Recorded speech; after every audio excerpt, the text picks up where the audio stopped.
Hey crochet besties, ready to level up your crochet game with Intarsia? This technique might look intimidating, but I promise it is totally doable even for my sweet little newbies. Hi, I'm Tony of TL Yarn Crafts, and I'm about to break down color changes that'll make your projects pop, plus a little tip for cleaner color changes. Grab your 6mm hook, your favorite colors of worsted weight yarn, and let's dive in. If you're ready to crochet with me, hit that like button and subscribe while you're at it for even more tutorials, product reviews, and crochet inspo. This video is one of many helpful tutorials to accompany the Crochet Amour Sampler, a beautiful 20-block afghan that teaches new crochet stitches and techniques with every square. To get the row-by-row instructions for this square and find out how to make the entire sampler blanket, visit the link in the description. It's time to crochet, okay? All right, look, I know that was a bad joke, but we are about to do some Intarsia crochet, and there is a good bit of prep that we need to do before we start. First off, we need to determine how many little skeins of this yarn that we need to make. I'm using Lion Brand Pound of Love. This is the color olive and this is the color straw. I'm going to use this for my background and this for my foreground. So the first thing I need to do is look at my chart, which you can download using the link down in the description. And I'm going to determine how many of each color I need to have because we want a separate ball of yarn for each of our color change throughout our chart. So I'm going to make more skeins than I probably need, but I like to have them so then I don't have to make more in the middle of the project. So, you know, you do whatever makes most sense for you. So what I like to do first is count how many balls of yarn I'm going to need for the background. So I look for the area where across the row I have the most of my background color, the most color changes. So that's looking like maybe right about here. I have 1, 2, 3, 4, 5 color changes kind of right in this area. I can count down here too. I have 1, 2, 3, 4, 5 color changes. So I'm going to create probably 6 or 7 little balls of my background color, my green. And then for my letter color, I've got, let's go about here. 1, 2, 3, 4 here. 1, 2, 3, 4. I have like 4. So I'll probably create 5 or 6. And let me show you how I make my little balls of yarn, but you can make them however you like. When it comes to making my bobbins, I mean, they're not really pretty, but they're just like these little butterflies, right? So I'm going to show you how to make those. So you're going to grab your yarn end, and I like to put the tail kind of through my thumb. I like to pinch it like this because I'm going to make the butterfly around my hand, and I want to hold this to make sure I can still do a center pull. So I'm going to start going over, under, doesn't matter, and I'm going to go around about 40 times.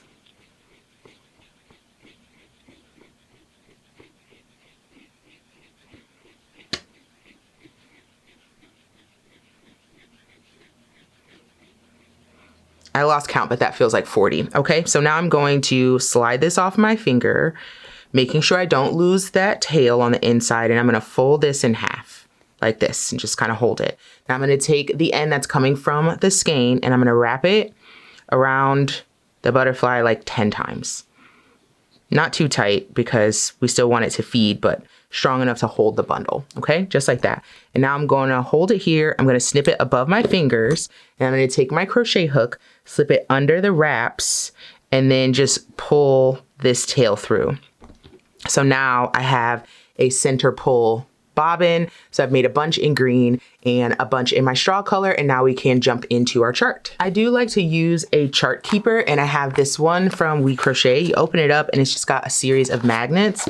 So you can slip the magnets out, put in your chart, and then use the magnets to hold it down. Oh my goodness, they're really strong magnets. So I'm gonna put one there, and let's put one down in this corner, and then I'm gonna use this to kind of help myself keep track as I'm going. And I like to put the bar underneath where I'm working. Some folks I know like to put the bar above where they're working so they can kind of see what they've worked already and then where they're headed. I personally just, this is how I learned, so that's how I do it, but there is literally no right or wrong way. Just do it however you want to. Okay, let's jump in. So taking a look at the chart that I'm working from, I have 39 stitches here at my base. If you are working from the Crochet Amour Sampler, make sure you follow along with the chart in that pattern. This is just for tutorial purposes. So I'm going to start with a foundation row of 39 stitches. If you prefer to work off of chains, you can chain 40 and then single crochet in the second chain from the hook. I just prefer foundation stitches because they're a little bit stretchier and easier to work into than the initial chain. So to make those, I'm going to start with a slip knot, place that on my hook, and I need to chain 2. Here's 1, and 2. After I do that chain 2, I'm gonna get into my first chain, yarn over and pull up a loop. From here, I need to yarn over and pull through 1 loop, and then yarn over and pull through 2. Now that first chain that I made, that yarn over pull through 1, created a chain, and that chain has 2 loops at the top. So you can see 1 here and 1 here. I'm going to use the tip of my hook to get under both of those loops of that chain, yarn over, pull up a loop, yarn over, pull through 1, and then through 2. Again, under 2 loops of that chain, yarn over, pull up a loop, yarn over, pull through 1, and through 2. What's important is when you pull up this loop here and create this chain, that this chain isn't too tight, because that is the chain that we then need to work into. Yarn over, pull through those last 2 loops. Again, under the chain, yarn over, pull up the loop, yarn over, pull through 1, and then through 2. And we're going to repeat that until we have 39 total stitches. And here's how you count them. You can lift your loop up and out and flip to the top of the work where that working loop is coming out of. Now we can count these V's here. So I have 1, 2, 3, 4, 5, 6 stitches so far. I'm going to continue until I have 39. You do the same and meet me back here. And if you're doing foundation stitches, you can then jump into row 2 in the pattern. All of my foundation stitches are now complete. You can see I've got a nice stretchy base to the base of my project. If you ever have challenges working into beginning chains, foundation stitches might be the way to go. Give them a try. So since we've worked essentially our starting chain and our first row of stitches at the same time, that accounts for row 1 on our pattern. And we can see that row 2 and row 3 of the chart are just white squares. Our white squares are our background color, the same that we worked our foundation with. So I'm gonna go work these other 2 rows just in single crochet straight across, and then we'll jump into row 4, the beginning of the color work together. I've got my first 1, 2, 3 rows complete. We can now move into row 4 on our chart. So I'm going to take my magnet here, and for the sake of this tutorial, just put it right above the row that I need to work. So this is row 4. Now, row 4 is worked from the left to the right, but just keep in mind that row 4 is the wrong side of the work. All of our even numbered rows are the wrong side of the work, and they are worked from left to right. Odd rows are the right side of our work, and they're worked from right to left. Okay, so that you'll need to keep in mind because it will impact where we keep our yarn tails after we're done working them. So for row 4, remember we're working from left to right, and we have 1, 2, 3, 4, 5, 6, 7 stitches still worked in our background color because our white squares are our background color, black squares are our foreground colors. So again, we have 1, 2, 3, 4, 5, 6, 7 stitches. So to start that row, we'll chain 1, turn our work, and working in single crochet, we have 1, 2, 3, 4, 5, 6, 7 stitches. And on our last single crochet here, we're going to work it until we have those 2 loops left on the hook.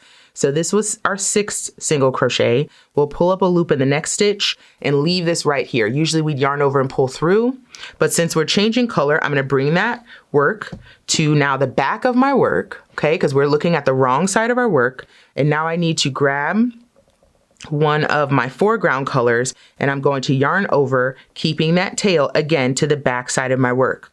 Pull through those last 2 loops just like that. Now we can count. We have 1, 2, 3, 4, 5, 6 stitches in our foreground color. So let's jump into that. 1, 2, 3, 4, 5, and 6. And I know you're going to ask me, Tony, how do I keep my yarn from getting tangled? I don't know. I've never been able to figure it out. If you know somebody who does know, you please tell me, because it's just going to be tangled. It's going to happen. And occasionally you stop and you untangle. Okay, that's the strategy.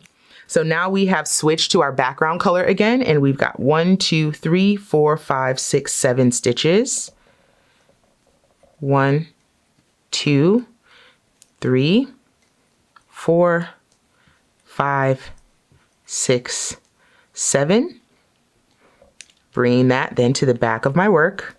Going to yarn over with my next bobbin of my foreground color, keeping that tail to the back, pull through, and I've got 1, 2, 3, 4, 5, 6, 7 stitches. Here we go. 1, 2, 3, 4, 5, 6, 7 stitches. Keep on going. We're going to grab our next background color bobbin, yarn over, pull through, and we've got 3 stitches to make. Just 1, 2, 3. Right in the middle of that K there. You get out the way. So again, pulling that to the back of the work, we're going to grab our next foreground color, pull through, and we've got 1, 2, 3, 4, 5, 6, 7 stitches. So here's 1, 2, 3, 4, 5, 6, and 7.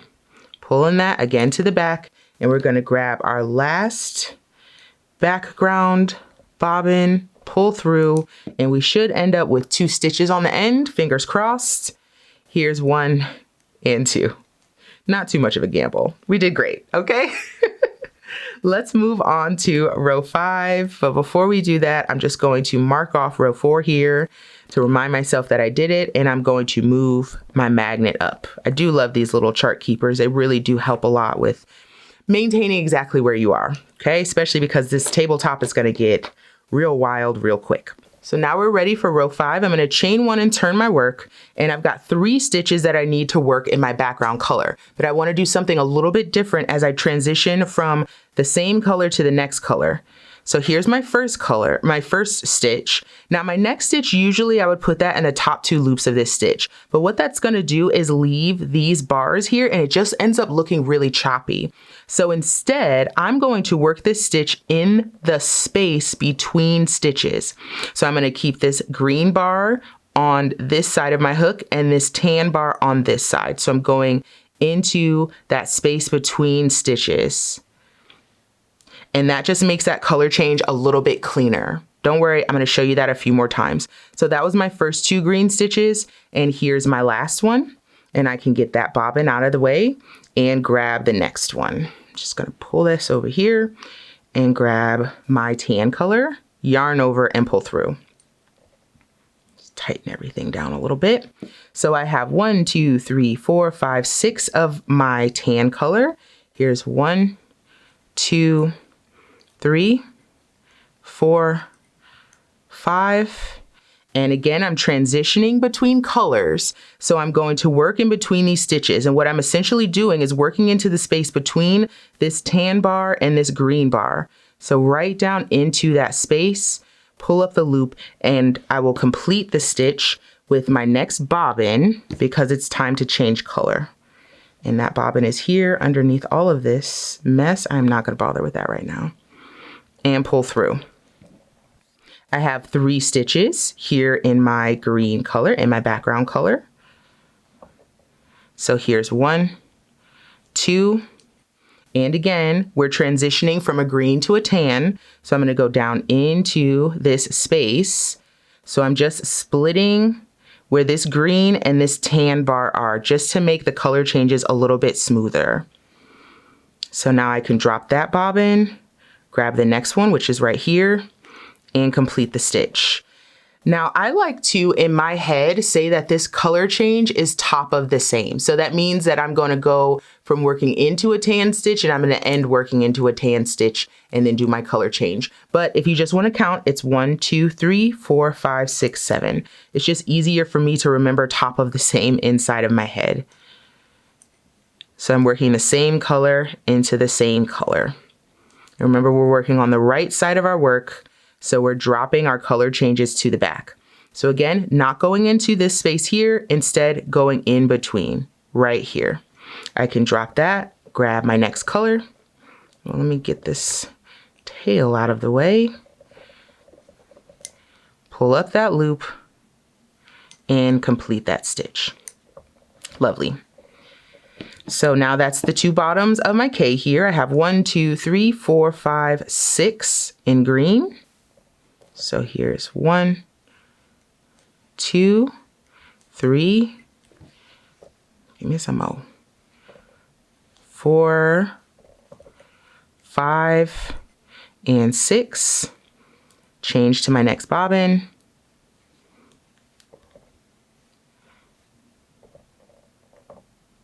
There we go. And now I have 1, 2, 3, 4, 5, 6, 7, 8, 9 stitches. So here we go. 1, 2, 3, 4, 5, 6. Oh, now I'm at a transition. So here's 7, 8, and 9. And now I can grab my last background color right here, yarn over, pull through, and I should have 1, 2, 3, 4, 5 stitches left. Let's see if I did this right. 1, 2, 3, yay, 4, and 5. Lovely.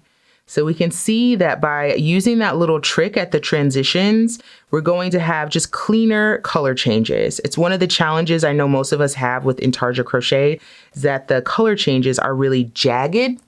So with this technique, it should make them a little bit smoother in most places. Okay, so I'm going to reset my mess here. We'll come back and do row 6 together. With row 5 now complete, I'm going to mark it off, and I'm also going to move my work up. Now remember, with our even rows, we're working from left to right, and this is the back side of our work. Now with that little trick I was showing you to work between stitches in the color change, that's only for the right side of the work. There is no mirrored technique here on the back side to accomplish that. We'll just do that on the front. So on the back, we're just doing regular old color changes. So working from left to right, we have 4 stitches in green here. So I need to start with my chain 1 and work 4 stitches. 1, 2, 3, and 4. I'm gonna bring that to the back of the work, get that out the way. I can grab my next bobbin right here and pull through.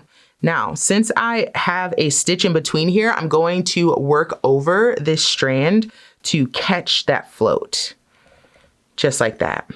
Okay, and I have 1, 2, 3, 4, 5, 6, 7, 8, 9, 10, 11 stitches. So there's 1, there's 2, 3, 4, 5, 6, 7, 8, 9. Here's 10 and 11. Moving this out of my way. Don't work with the tails, work with the bobbin. Don't ask me how I know. Also a long story. 1, 2, 3, 4, 5, 6 in green. 1, 2, 3, 4, 5, and 6. Bringing the green out the way, grabbing my next bobbin, yarn over, pull through. Then I have 1, 2, 3, 4, 5.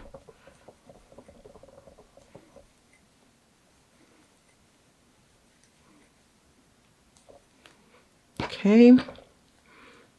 Oh, we're grooving now. Grabbing the next bobbin. Well, we were. Okay, here we go. Now, once again, we have a stitch here, so we're going to work over this float, and we have 1, 2, 3 stitches to do. So here's 1, 2, 3. Move that out the way. Next bobbin is here. Pull through, working over that float. Just catch it, and we have 1, 2, 3, 4, 5, 6 stitches. So that was 1. Here's 2, 3, 4, 5, and 6. Move that out the way.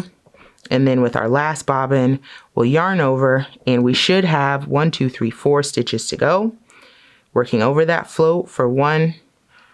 Here's 2, 3, and 4. And complete. So now we can mark off row 6 and move this on up. I'm going to reset my situation here. Meet me back here for row 7. Moving right into row 7, we start with 1, 2, 3, 4, 5 stitches in our background color. Oh, we also need to chain 1 first and then work 5 stitches. 1, 2, 3.